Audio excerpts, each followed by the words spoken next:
first exercise we'll take a look at is playing a scale, but taking it a step further than how most people think about scales and how most people practice scales, which is basically just kind of like up and down and up and down, and that can get boring and lose its impact very quickly. So what we're going to do is approach a scale exercise using accents. And what I envision when I think about these exercises is a drummer. Perhaps you've maybe have known a drummer, have seen a drummer practice with just a practice pad at home. And what they're doing is really just developing stick control, right, left. And by control, I mean that the volume is consistent between the two hands, and that they also have the ability to accent any of those notes. So if they're working on, some kind of a rudiment, for example, like a paradiddle, not only are they getting the movement of the paradiddle itself, right, left, left, and so on, but they also have the control that they can really accent. What I think of is kind of like dropping a bomb in there. So it's like left, right, left, right. They can accent any of those one notes or any two notes in combinations. So that's exactly what we're going to focus on as we're developing our picking hand. So again, you can practice this accenting exercise with playing fingers or with a pick. And I think something that's comparable to that drum analogy, in the same way that a drummer has a right, left, with a flat pick, we have a downstroke and then an upstroke.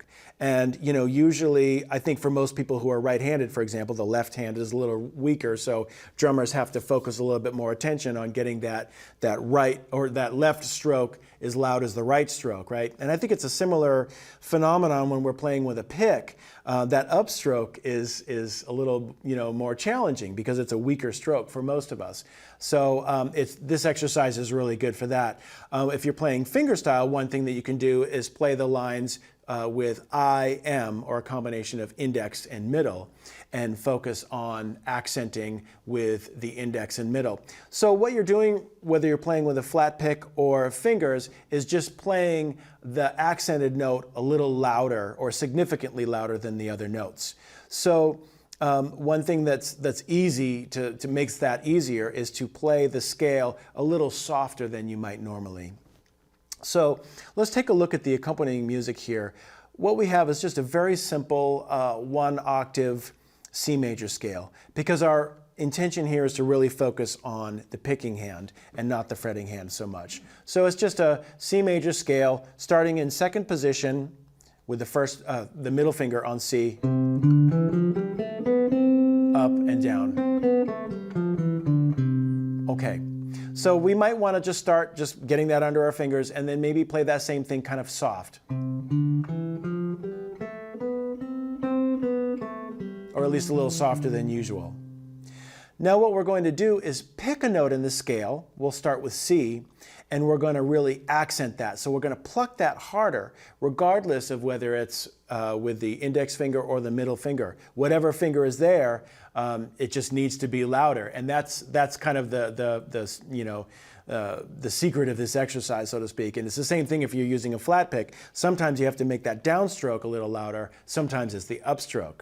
So if we were to accent, would take this nice and slow, the C, and make it a lot louder than the other notes, it might sound like this.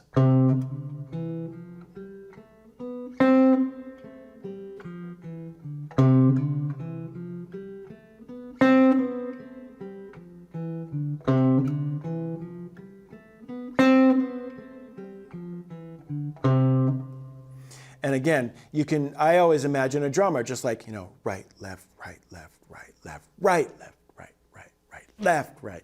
And it's all about building control so you can just really hit that note harder, accent it, whether you're using a pick or fingers, and it will really jump out at you. And then ultimately, when you play a solo line, it just will have a lot more dynamic range, it will flow a lot more. It just won't be this kind of constant linear thing that's just consistent volume. Sometimes you want that.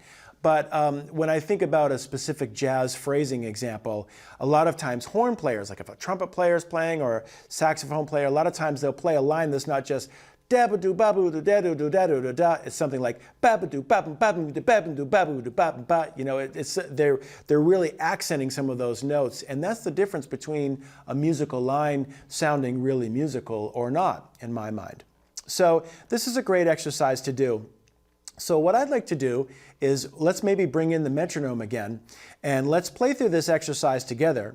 And what we're going to do is we're going to just stick with this very simple 1-octave C major scale, and we're going to accent the C's, and then we'll play that a couple of times, and then we'll go through and we'll just accent the D's of the scale, and then the E's, the third note of the scale, and you can see how you can practice this on your own time. So let's bring in the metronome and we'll try it together.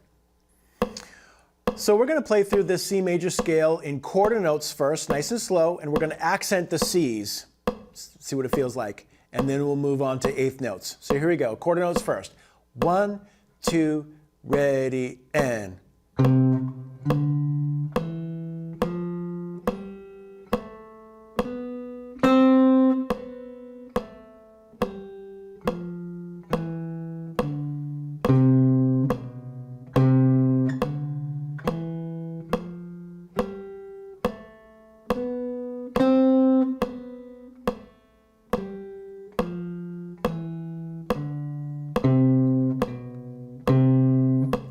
Okay, now we'll try the same thing with eighth notes. 1 and 2 and ready and go and.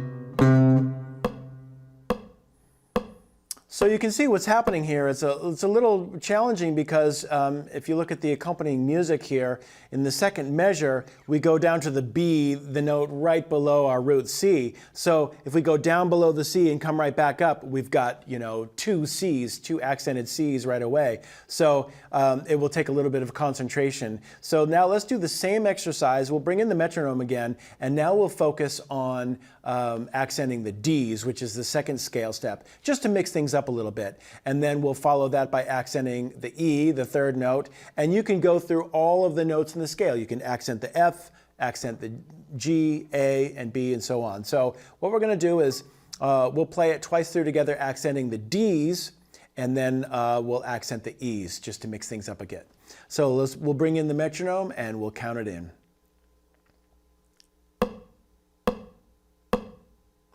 So we'll start off with eighth notes. 1 and 2 and ready and go and.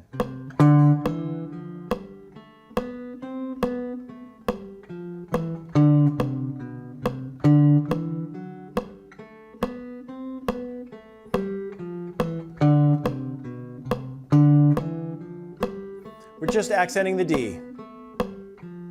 And. Now we'll try the E's next time. E.